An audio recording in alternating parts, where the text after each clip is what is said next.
This video is an interview with a man who has been to the infamous Торнадо battalion. Before it was Торнадо, before it was even Shakhtersk, before they joined the government forces even officially. I advise the people with vivid imagination to at least not watch the video.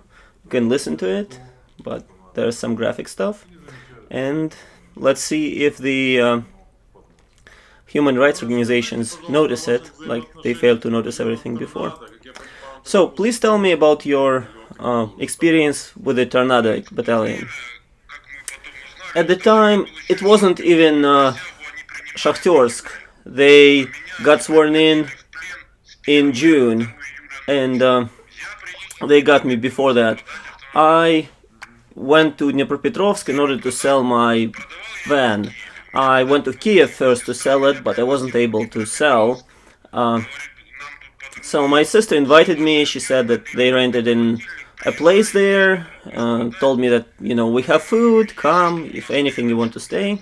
I wasn't able to sell the van, so I've put my car up for sale at a car dealership. So I took the bus home. I've booked a ticket home on a bus Dnipropetrovsk-Lugansk. And in the evening we were sitting and arguing about the conflict, like families do, among ourselves. They were for the government's troops clearing everything. They were saying that, they'll clean the town out, everything will be free, etc. And I was arguing that, the fighting is always death, and to talk about what actually happened, when the government troops did come, our parents were crying because of this fighting, and were hiding in basements, and everything was exploding, and people were being killed. So they've seen it firsthand, and that was definitely not a good thing. So I did not know how deeply they were connected with the battalion. Because for me that was just, thinking and my talking, but for them, they immediately progressed to action. So at night, people came, put a bag on my head, put me into handcuffs, not the professional ones, but the plastic ones, and put them on my hands, put me in the car, and drove me off. I was completely stunned. And before that, my sister woke me up, opened the doors, and said, get up. And imagine, I was like, what's going on? It's 1:30 a.m. I just woke up. And the thing is, I know the wife of the battalion commander. The wife of who? Wife of who? The wife of Abelmaz. You were in the. So your sister gave you in? Well, she doesn't think she betrayed me. She thinks that I had to go to jail because I spoke against government troops taking over our town. And there are family quarrels, but this was unimaginable. So at night, she woke me up, get up, that's it. And she's talking on the phone. Maybe he's not alone. Maybe there's somebody with him. And like if I had some agents or something. And she was like, it's okay, just go out on the street. So I went to the street, and her husband is there, and there's 5 people in masks, one with a knife, one with a pistol, and they're get on your knees. So I got on my knees, they put a bag on my head, and I thought they're going to kill me. like right away. I'm not sure why, but I thought they were about to kill me. They didn't ask me anything. They didn't even like ask me anything. They didn't search the room I was in. And there's a lot of arguments whether Tornado was torturing people in basements, etc. I've been in that basement, and you know, my friends, my neighbors, everybody around here knows that's how things are done. Can you give me details on where that basement was? Can you like more details? So I was transported with a bag on my head, and they was put their legs on me in the van.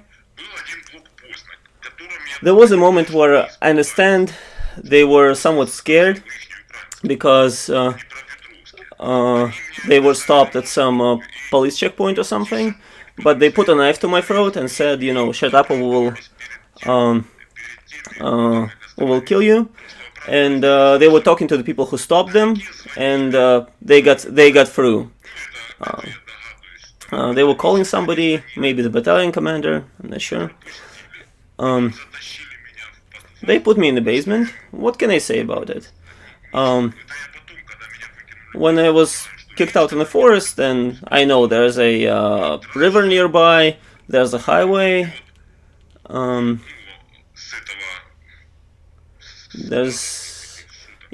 were probably like in a warehouse or something, but I was in a bag. I was put on a chair, and I was sitting on this chair. I thought I was on the chair for 10-15 days. But turns out I was there only 2.5 days, according to my wife, but for me that was like 10 or 15. So they put me in this basement, put me on some sort of a bench, and at night I managed to drag a bag off my head, and I peeked through the eye hole, and I saw a guard sleeping there with a knife, and that's all I saw. How did the cell look? This cell... it was a room with an old sink. What was it before? Some sort of a storage space, I would think. Was there a window? Did you have a window? Yes, there was a window. And when I was tortured, somebody in civilian clothes came by. You know, somebody from their base, and was looking at what they were doing to me. So there was a window. It was barred. There was a table. You know, nothing unusual. Just an old room. Did it have lighting? Yes. There was a dim light bulb. There was like a 2-story bed. So some guy comes in and goes like, drag out this faggot. And I haven't seen him before. I've heard about this guy, it's probably a Nishinka, but haven't met him before. Everybody was wearing masks except for him, and he was like, I don't give a shit. Says, come here, takes out a blowtorch, ignites, and goes like, how many years have you been with the DPR? When have you joined the DPR? And, you know, my eyes are wide, I'm like, what DPR? You know, like, how many years have you been in the DPR? Which checkpoint were you standing on? I'm like, what DPR? And he burned my shoulder. He was burning my shoulder the whole time, so he burned it clear to the bone. That reached all the way to the bone. Will you be able to send photos later? Yeah. So this hand he was burning it right away. He was like, "How long have you been with the DPR?" And I was like, "What DPR?" And behind there were people standing and, you know, pushing me forward because I was trying to draw back. And at that point I saw somebody looking in the window. "How long have you been with DPR?" I was like, "What do you want me to say? I will say anything. Maybe you mixed me up with somebody." And I was completely like, I didn't understand what's going on. I started screaming, you know, like, "I have 4 children." And he's like, "I don't give a shit about your children. My children have all been killed." And yeah, I don't know what he means. And he kept burning and burning me. With a blowtorch? Like against your hand? Against your arm? Yeah, with a blowtorch. Yeah, and there are scars, right? Yeah, of course. It's been a year exactly. It happened from the 1st to 2nd of July.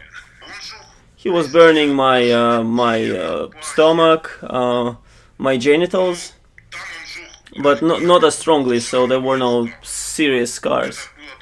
But skin peeled off everywhere. Those pictures were taken like maybe 2 weeks later by my wife. So he put me on a chair and holds the blowtorch by my face and says, like, you know, "Your hands are already used to it," and I wasn't feeling it that strongly. So he's like, "I'm gonna burn under your knees, and when your fats starts melting, then you will really feel real pain."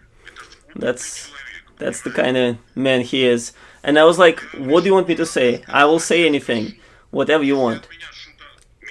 And he goes like, "I need the truth. I need the entire truth. Who did you serve with in the DPR? Who did you deliver weapons to? Why did you come to Dnipropetrovsk?" And puts a camera on my face, video camera.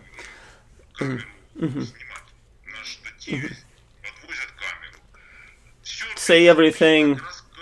If you stall at any point, I will burn you again. And I will burn you all." Well, I was like, what can I do? Well, it was obvious. You know, when I was little, I always wondered, how can people under torture, like the gorillas, not say anything? And then I understood they didn't know anything. So I started talking confidently. I was like, "I served with the DPR for a year." And this was July 1st, 2014. So a year before, there was nothing there whatsoever. Like, even the riots didn't start yet. And he took me to the state security with that recording. I was with the checkpoint on Shachty 20. There was a checkpoint there. Yeah. I've been serving in a checkpoint for 1 year. I was delivering weapons in my van, collecting information, delivered it. Who did you deliver it to? Well, I made up something. It was like, there was a guy at the train station that I delivered information to. Whatever. So he did the recording. I came to Dnipropetrovsk to monitor Ukrainian army movements. Even though there's a video recorder and a GPS in my car that records everything, where I go and what's being done. So everything was filmed, so you have to be completely dumb to believe that stuff, that I served there for a year. So you're recorded everything you've been doing, right? Yes, it was always on. It always recorded everything. The GPS was always on. You know, the places I went to were all in the GPS history. You know, the car dealership I went to, the market. You know, normal people would probably study this first before using the blowtorch, right? So he did the recording. I was like, give me a knife. I didn't really care for anything at that point. I was like, they're gonna kill me now. He's like, bring me a knife. Gets a huge knife and goes like, if, you know, the people will come now. If you change what you said, I will use this knife to feed your own guts to you. I was like, okay. So I'm sitting there. And, you know, the pain started kicking in. And you can't imagine how bad it was. I was sitting on a chair. They put the bag on my head again. They're like, no drink, no sleeping, no getting up, nothing. Just sitting on the chair. And my hands are tied behind my back. And, you know, the pain started kicking in. And I was like almost climbing on the ceiling, remembering everything. God, my children, like talking about screaming. There was something. And I was asking them, you know, at least pour some water on me. You know, at least... No, they didn't do anything. They stretched my hands tight. You know, like, at least lighten my handcuffs a bit. And he tightened them. And I was like, my hands are cut off circulation. He tightened the handcuffs again.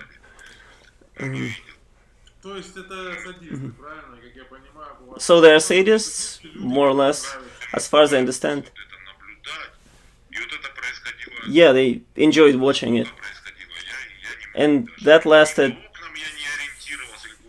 I couldn't figure out anything by the windows.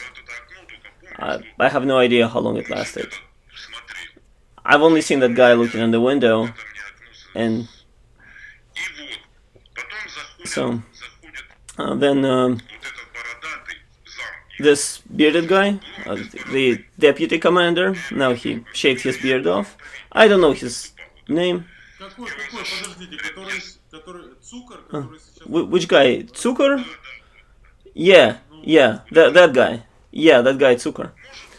So that was him. Well, maybe I'm wrong. Maybe I'm not correct there. So he came in and said that you will suffer all the hardships and the pain for what you did. I kept quiet because they said they will kill me if I speak up, if I reverse what they said. So he said what he did and left.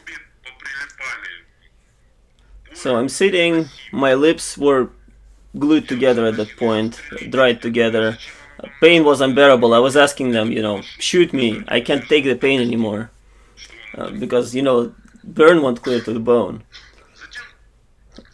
So, next people came in, also in masks, took off the plastic cuffs, put on normal metal ones, took off the bag, put on like a clean bag on my head, put me in a van, drove me straight to the right again, took off the bag. I was in a large cell, maybe 20 feet long, also with a chair, and that was it, nothing else. So, put me in a chair and... So, in 15 minutes, a couple guys came in, said, we're not right sector, we're normal people. They are holding my passport. And said, we have your passport and we have the video that you filmed, and that's all we know about you. We don't want to take you to court, we don't want to keep you in official jail. You have two options. Either you admit to everything you've said on video, and you will go to jail for 7 years, and you'll sit in jail, or we'll give you back to those guys. Good choice. And I was like, guys, look at me. my skin is all peeling off. Look at me. What weapons? What freaking checkpoints? They're like, okay, tell us. So I told them a story, how I went to Kiev, took my kid to my wife. So we took, so I took my daughter to my wife's dad in Kiev. So I gave all like the details, where I've been, every stop that I've made, etc. I hope I hope they were not dumb. Maybe they looked at my GPS, my video registration, my video camera, my phone records. They didn't care about how you looked, about the burns and all that. Was that normal? I'll get to that. I tell them, I need medical attention. I can't move my hands. I can't really move my feet. In 5 minutes, comes with some burn spray. Sprayed me with burn spray. Goes, okay, we rendered medical aid, whatever. So put me in handcuffs and drove me again. And I'm like, guys, he said that if I go back on what I said, he will take my guts out and feed them to me. And they're like, whatever, it will be okay. They're smart people, they'll figure it out, they'll let you go. I'm like, guys, what the heck, you're supposed to protect us. And they're like, whatever. And he's like, I don't know why you pissed them off. Yeah. So they took you back to give you back to those guys. So yeah. They loaded me out of the van. So put me back in the old bag, put me back in the plastic handcuffs, in the same chair in the basement. And I'm sitting there, I'm like, okay, I'm done. What will happen next? And I'm sitting on the same chair, I'm like, well, maybe I should have stayed in prison. 7 years, they feed you there. There's no blowtorches. So they didn't bring the blowtorch again. So probably this guy was told by the state security that they should do it differently. So they started doing it differently. They put me down and started breaking my ribs. Broke one rib, broke another rib, and the other guys are sitting on my hands and my feet so I can't move. And I'm screaming, screaming loudly, obviously. I'm shouting. And he's like, why were you following us? Like, I was like, why am I following you? I don't know who you guys are. And he's like, why were you watching us? I'm like, I don't know who you are. Why are you watching us? Yeah, he's dumb. How could I be watching him? Yeah. Why did they think I was watching them anyway? Well, yeah, and I was like going through my head, maybe I ran into them somewhere, maybe did something suspicious, like maybe they were in the same store as me when I was shopping. And at the time I didn't know who they were. As I said, like people know of him, but I didn't know his face. So people come in. He took a long cord.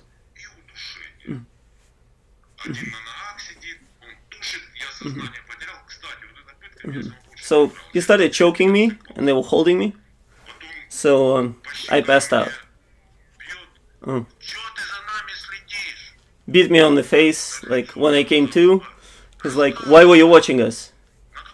Tell us why you were watching us. Who sent you? And how can you answer questions when you don't understand? That was Anishenko personally doing it? Yes, that was him doing it. everybody was wearing masks, but he was without a mask. That was him personally. He was the one who choked me, and he was the one who broke my ribs and pressed here, so things cracked.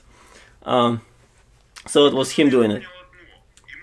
Then I understood that he likes when a person is afraid.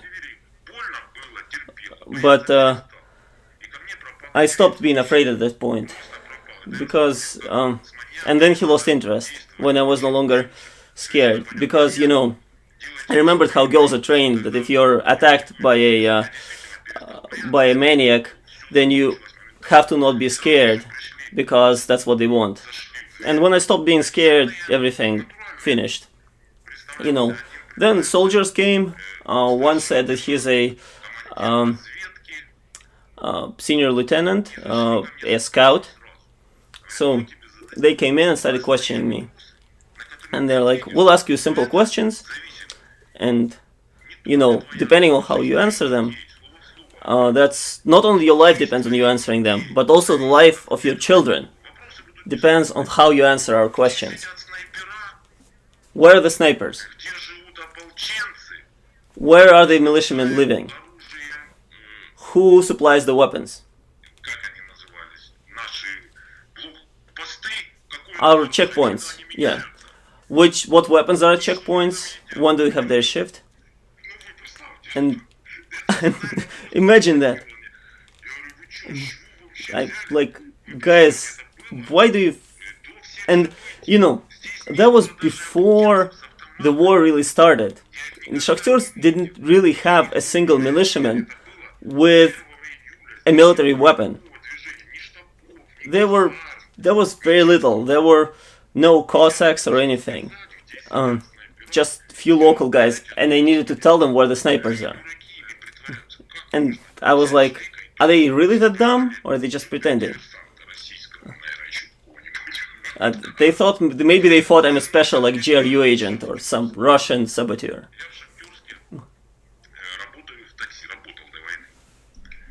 Yeah, and I was working as a taxi driver in Shakhtersk, so when they showed me the map, I knew the map very well, but I couldn't tell them very much that would be useful, because they point the Terikon, you know, slag heap, and they're like, what is this? I'm like, it's a slag heap. They're like, what's built on there?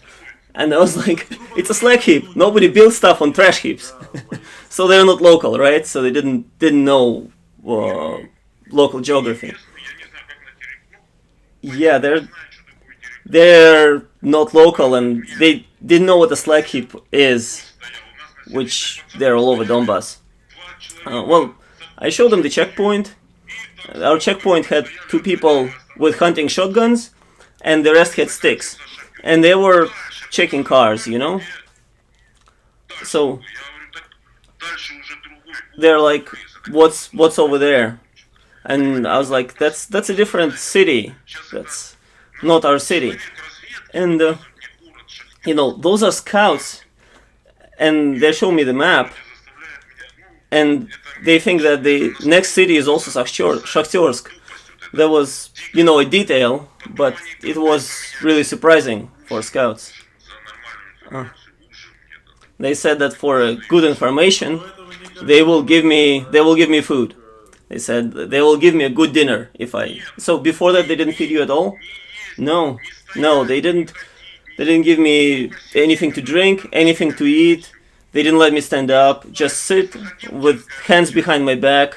No sleep, no nothing. Mm-hmm.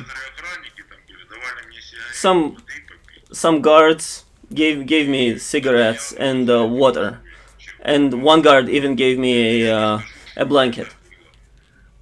Mm-hmm. Yeah. I won't say bad things about them. Some guards were okay. Although I think obviously all of them are not good. So they gave me a piece of paper and a pen and said, like, write everything. Took off my handcuffs. So you know what I wrote? I'm Rymkov Ruslan Vladimirovich. I was born on so and so, and that's all I could write. So that's all that I wrote. So they left the room. So Ruslan took me out of the basement, took me outside their territory. So I understood that they checked me, and I'm an honest citizen, not a separatist. So they just let you out into the forest? Yeah, into the forest. Well, you know, it was clear there were people there, but you know, I couldn't talk to people either, because I was in my, you know, in my boxers, all burned, looked like a homeless person, and I wanted to drink so badly, and yeah, you know, if I had $1 million for a glass of water, I would buy it. And you know, my car, I put it at the car dealership, opposite the metro store. Yeah, there's a large metro supermarket, and there's a car dealership, AutoSet. So my sister and her husband came there and took my van. Said that I had an accident or something, and took the car. Without my permission, obviously. Later they said that, you know, Anishenko made them take the car, and they later said that the neighbors called him, that wasn't them, that was all an accident, that they accidentally kicked me out, and yeah. Later, my wife, I tried to not allow her, but she went and made a police report. So, did you go to the doctors? No. To the hospital? Oh, no. We were so scared to go out on the street. My wife was taking care of me. Didn't have any painkillers, no money, no nothing. Later, my friends came and they got some medicine for me, but that was later. You know, some stuff that helped a bit. We were afraid to go to hospitals, you know, because they had that video. And, you know, like, I don't know, maybe they sent it somewhere, maybe they sent it to police or something. So we hid in the village with our relatives and recovered there for 2 months until I could move my hands. And later it was hard to get home also, because the checkpoints, it's hard to explain how I had those injuries. But that was in December we made it back. So later the wife went to the other side, because here we're in the DPR and there's Ukraine. So she took the bus to make a police report, even though I was telling her not to do it, but she went and did it. So she made the report, and they told her that, you know, write that the car has been taken by the separatists in Shakhtersk. Then we will take it. And they didn't care that it was taken in Dnipropetrovsk.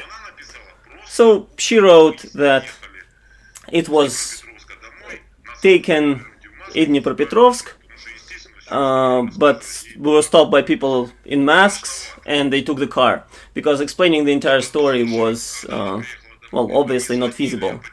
So later, when she was home, they called me, so I explained the whole story to them, but they didn't even listen to half of it. They just hung up and didn't call me again. So that's a year after, you can see.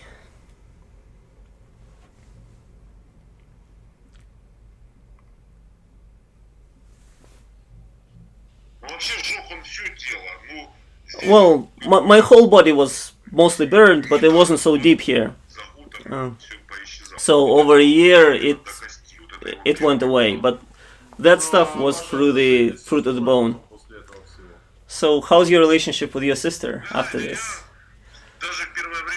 Well, you know, I actually called her, talked to her, and you know, I don't harbor evil thoughts toward her.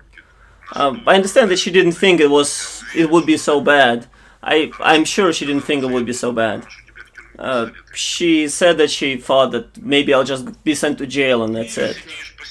No, that's cute. That's cute.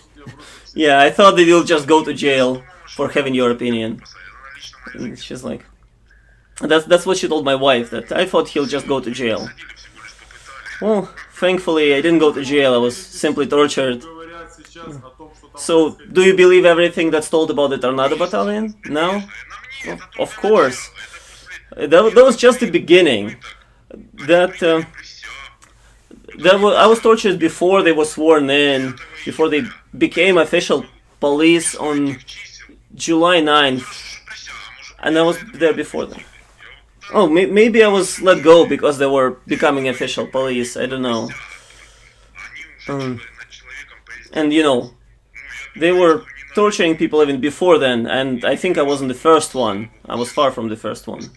And I hope the other people that they tortured actually survived. Hopefully. And, you know, later they had official power to do what they did with suspected separatists. And none of them were punished up until now. So, where do you live now? Yeah. So, in the temporarily occupied territories? Yes? Yes, yes. Yeah, okay, I get it. You can prove your identity and everything? That you're not a hired actor or something? Oh, I can show you my passport.